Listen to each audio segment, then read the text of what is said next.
today is the golden rule.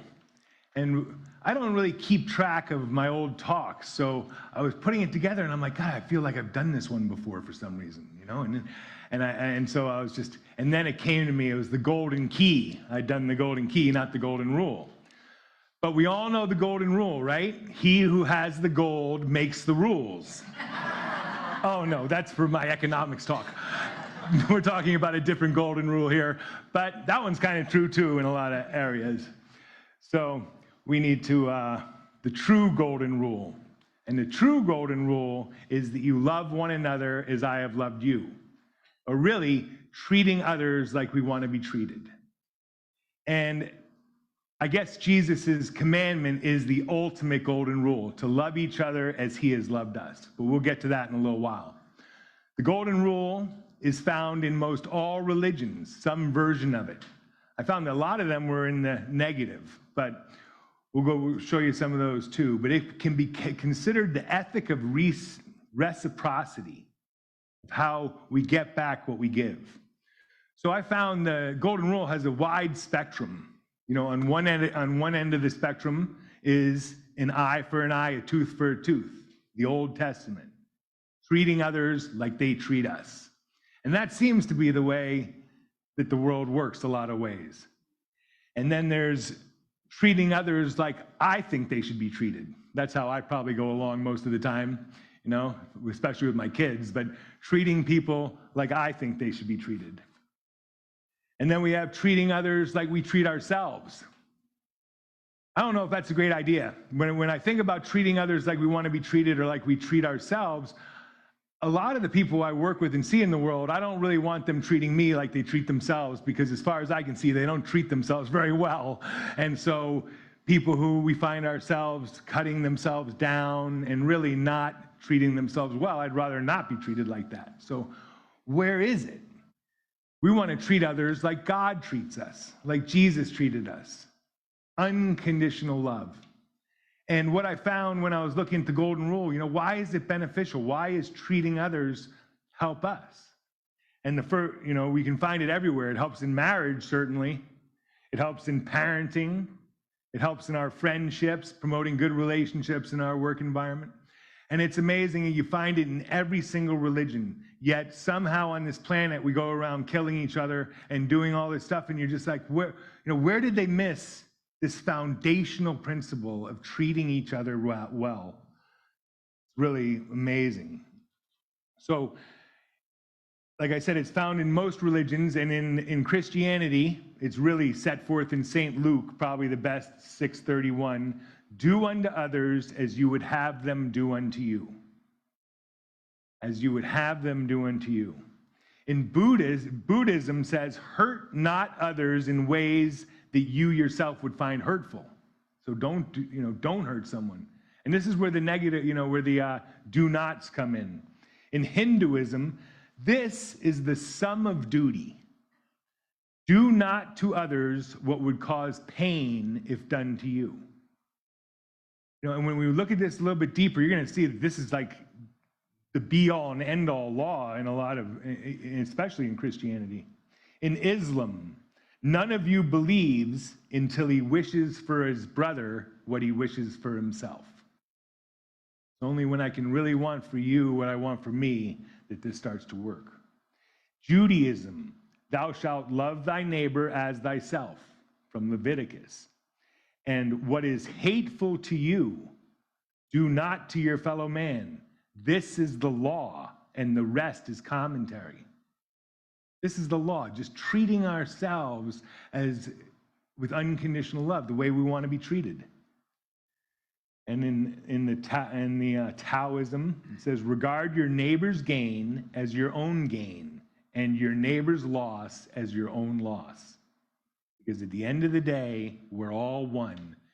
We are unity. If one of us is suffering, we are all suffering. If one of us is enlightening, we're all enlightening at the same time. So it said that the golden rule has been around way before Christianity. It said that the ancient Hindu and Chinese philosophers were emphatic in teaching the golden rule as the proper basis of human relationships on earth. Approximately 500 years before Christ, Confucius, the great philosopher, he had all the emperors, all the judges, everyone used this golden rule, and it said the jails were emptied in 2 years.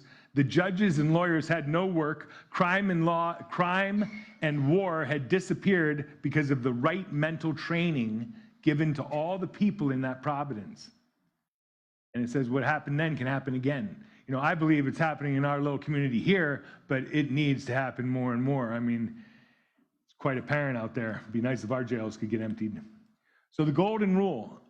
Did you guys ever make that slide for me for the golden rule? Thank you.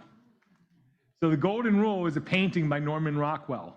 And in this painting, he depicts people of every race, creed, and color with dignity and respect, and touches on the theme of human rights, inscribed on the surface of the mosaic, do unto others as you would have them do unto you.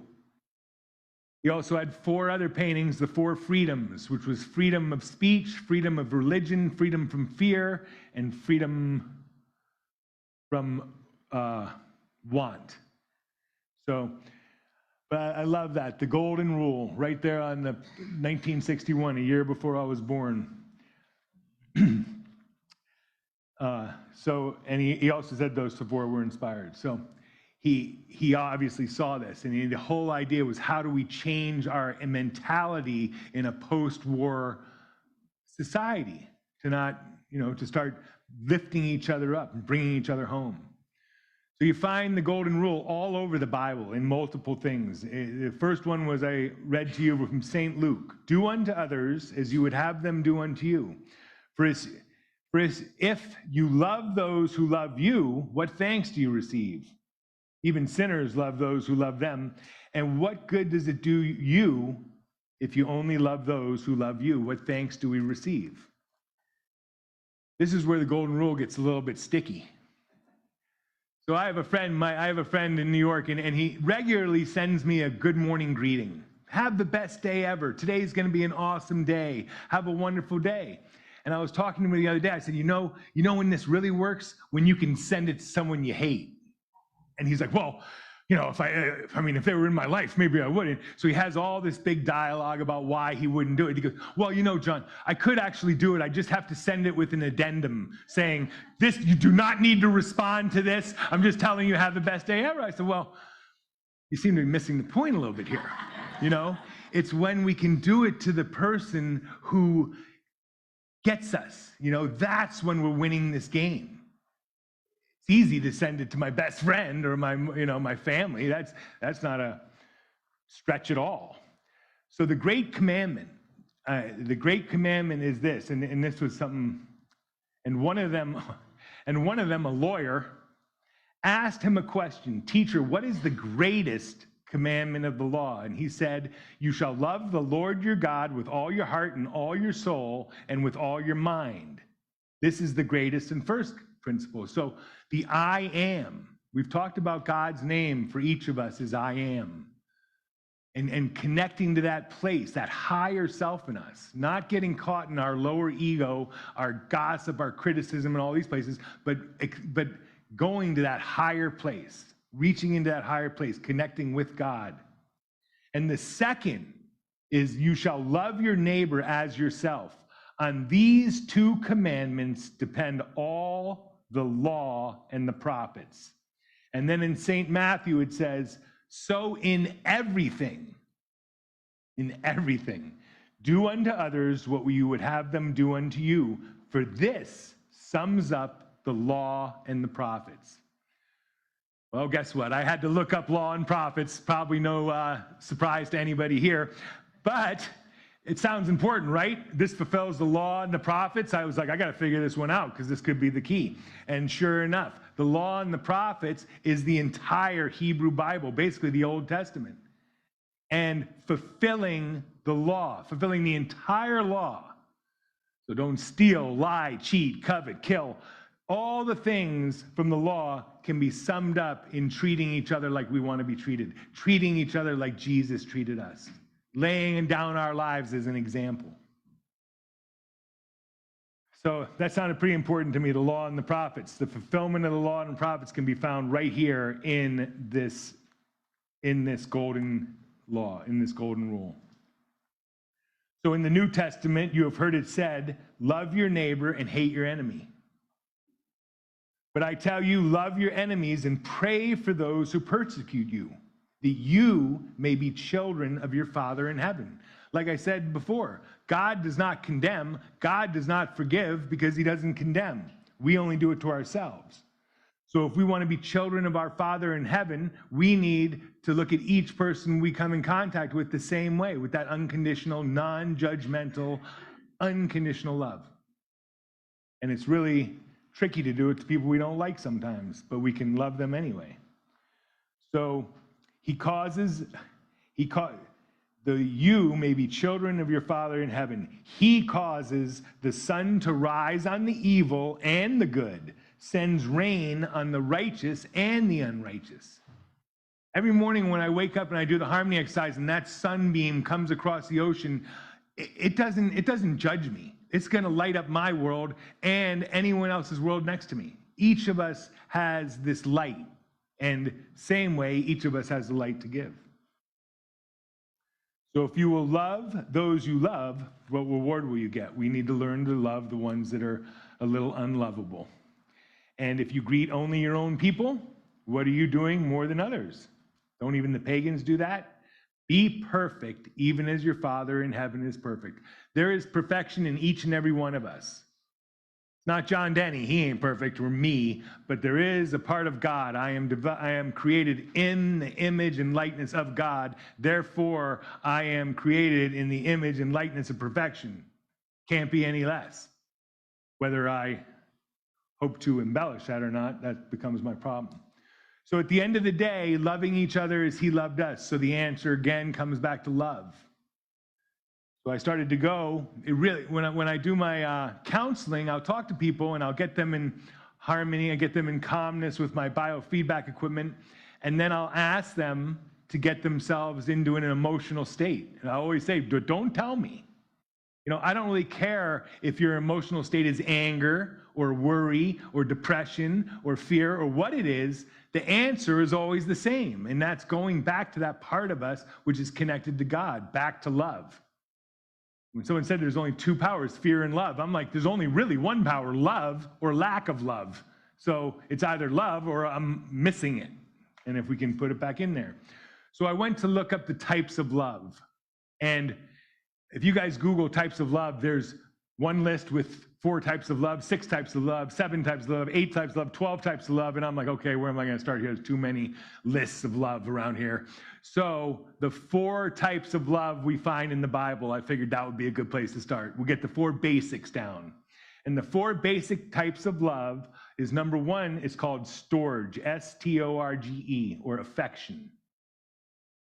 For the first day reading this, I saw it said storage, and I'm like, why is this called storage? Still don't really understand, but this covers a whole array of loves. The love for your animals, for your house, the love for the world, love for nature, all those things. C.S. Lewis, he says it's almost like it seeps through our lives. It's the private things, the soft slippers, old clothes, old jokes, sort of those things. The second type of love is friendship. And he said this is the biggest of all, because friendship seems the happiest and most fulfilled, most fully human of all the loves. It's the crown of life. And he says few value friendship because few experience it. A real friend, and you can count, usually we can count our real friends on one hand, or half of one hand if we're lucky. And Lewis says friendship has the closest resemblance to heaven, because we can be in total freedom. The love of our family and real close friends isn't like that. It's not quite so free because they're closer to us. Much more important as we get into this freedom of friendship. The next kind of love is romantic love, eros, the love between a man and a woman. This is also the most dangerous kind and misused kind because it goes off, it's awfully close to lust, passion, all these things which are tremendously hard to control sometimes. But he also said that it has, he said, spontaneously and without effort, this type of love fulfills the law.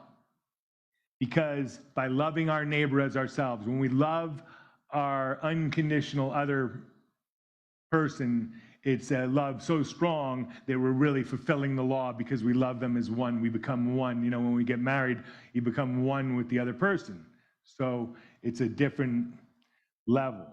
The next one is God's love, which is called agape love or charity. This is unconditional love. This is the one where there's no strings attached, you know? And this is a tricky part of love too, because it's God's love, but at the same time, it's missing an element of care. Because, you know, people always say, well, God cares about me. I'm like, well, you know, agape love, God's gonna let you stub your toe. God's gonna let you do whatever you want. He's not gonna stop you.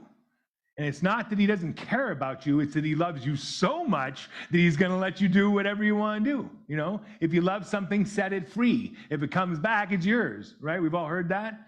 Well, this kind of love is similar to that. We can't have any strings attached. I can't want anything from you. It has to be completely free and unconditional. And then the Greeks had 6 types. They also added self-love, which is the second most dangerous kind because it can run a riot with the ego and actually think that we're the ones who are doing all the work and get out of touch with God. And then the self and family love, which to me is sort of like the first one. But so those 4 main types of love, super important. So how do we express our love? My mother gave me and my wife this book this Christmas. She also gave it to about 50 other people. I think she probably kept this author in business this year. But it's called Love Languages, and we all have them, like different ways we express our love to each other. And how do we do it? And in this book, it comes up with 5 different ways where we have our love languages. So some people like words of affirmation. If I tell you you're awesome, you know, that's how people receive the love. It's getting that from other. The other one is quality time, just spending time with someone, going and really giving. I don't think there can be anything greater than that, really, because that's the most valuable asset we have. The third one is receiving and giving gifts. Some people really show their love through the receiving of a gift or giving of a gift. You know, never turn down a gift. If someone gives, or a tip or anything like that, because we used to do it. We used to say, no, thank you, and think we're better than that. Or someone pulled us aside one day and they're like, you know, it's really rude to not accept this. If someone wants to give you something, accept it with gratitude and open arms, and then the world will open up more. Don't be too good for it. The fourth is acts of service. I feel like this is the way I like to show my love. It's like, you know, if you need a couch moved or whatever, I'm the first one there. It's just helping people out, making life a little bit easier here and there when you can. And the fifth one is physical touch. So those are the 5 love languages in this book. And I was talking to my sister about it yesterday, and she goes, yeah, you know, they kind of morph. Some are more important in your younger years, and some become more important in your 30s and 40s, 50s and 60s. And then as we go through life, each of those love languages seems to shift, and some become more important than others. And I think what we can do is, you know, sort of be aware of all of them. Just because we may be better in one area doesn't mean we don't have to give a gift or receive a gift. So we should be good in all 5 areas. So I look at this book as like, we may have a language that's sort of our primary one, but why not develop the other 4? You know, why not use this as kind of a roadmap? Hey, you know, here's another way I can reach out to someone and show them. And we don't always know, you know. Maybe my wife's way of receiving love is not acts of service, so I better be trying some of the other ones along the way here. When we, I don't know if you've all seen it, but there's a wonderful documentary called I Am. It's called I Am, the documentary. It was made by Tom Shadyac, who made Bruce Almighty, Ace Ventura, Pet Detective, all these great comedies. And then he had an accident, and he got kind of depression, and he made this documentary about what's wrong with our world and what can we do about it. And my daughter and I went as a date. She was in middle school over in Jupiter Middle, and I think she was in 7th grade. So we went down to this little playhouse. We watched the movie, and it was really moving. And the next day I'm dropping her off at school, and I'm like, what are you going to do? You know, what are you going to do to make the world a better place today. And she looks at me and goes, free hugs. And somewhere in the movie, there was a guy giving free hugs away. And she was like, that's what I'm going to do. I'm going to give free hugs. So giving someone a free physical touch or there's so much we can do to lift people up, and a hug, a smile, a thumbs up, all those things can be a huge beneficial way for us to make other people's lives better. So what can we do? What can we do? How can we live the golden rule better and better in each of our lives? What are the little things we can do? And one is pray for those who maybe have hurt us or who have not done us right in the past. I have about 3 or 4 people in my life, which it's not totally healed, but one of them took basically a year of prayer. Every morning I'd go into the harmony, I get to universal harmony, and ding, ding, ding, there's his face, And again, just treat it. I'm sorry, okay? Universal harmony fills you, and it took really almost a year to sort of remove that anger. So it's not instantaneous, but we got to remember that hurt people, and we're only as sick as our secrets. So as long as you understand when someone's mean to you, they're probably not being mean to you. They're probably just being mean to themselves, and then you're the closest one. So misery loves company, and you're not really going to suck someone into your misery who you don't know, right? They don't care about me. So I'm not going to suck them in, but so you suck the ones in your nuclear little circle in, being sure to try to wreck their day too. So be cautious of that. Being cautious of not getting sucked into other people's dramas. And then think about another thing which I really thought about this week is think about how you would like to be treated. I don't think people think about this enough. Oh, treat people like I want to be treated. What does that mean? Well, think about it. Think about how exactly you would like to be treated by others and see that happening. See people opening doors for you. See people letting you go first in line, whatever it might be. But see the universe treating you better and better. Something that has really helped me a lot is knowing in my heart that everyone's doing the best they can. Even if I look at it and say, you are a moron, I got to know deep in my heart they're doing the best they can.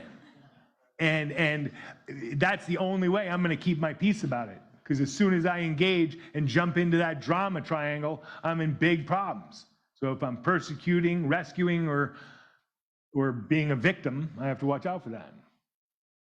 How about basic manners?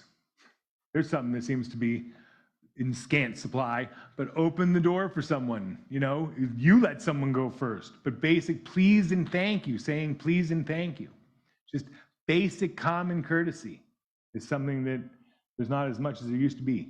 Pray and meditate, getting ourselves, if we want to live the golden rule and treat others like we want to be treated, we need to be the golden rule. I need to be love. I need to be forgiveness. I need to be gratitude. I need to be an example of the things that I'm trying to get people to do. Avoid gossip. If you can't say something to someone's face, don't be saying it behind their back. The way I see it, it's like, I don't care if you just tell me. I can take it. I'm a big boy, but don't be telling everyone else about me. Just tell me. So those are some of the things I could do. And then just remembering, I'm going to finish with this reading from Corinthians, and it's about love, and we all are very familiar with this reading. So it says, if I speak in the tongues of men or of angels, but do not have love, I am only a resounding gong or a clanging cymbal. If I have the gift of prophecy and can fathom all mysteries and all knowledge, and if I have faith that can move mountains, but do not have love, I am nothing. If I give all I possess to the poor and give over my body to hardship that I may boast, but do not have love, I gain nothing. So the golden rule is about love. It's about loving ourselves and loving each other and loving humanity as a whole. And I think that if each of us can do that and make our little universe a little bit better, hopefully sooner or later it'll expand and we'll start beating that other universe. So let us pray.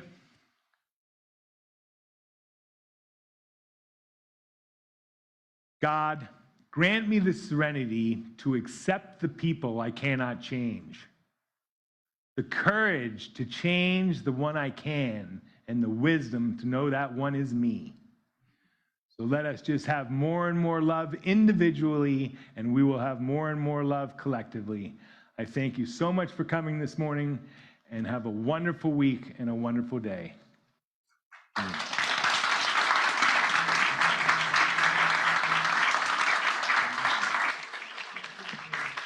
Thank you so much, Reverend John Danny. I am love. I love coming to Unity of Jupiter. We give out the best hugs. You got to come and try it out. Now we move into our celebration of abundance, our opportunity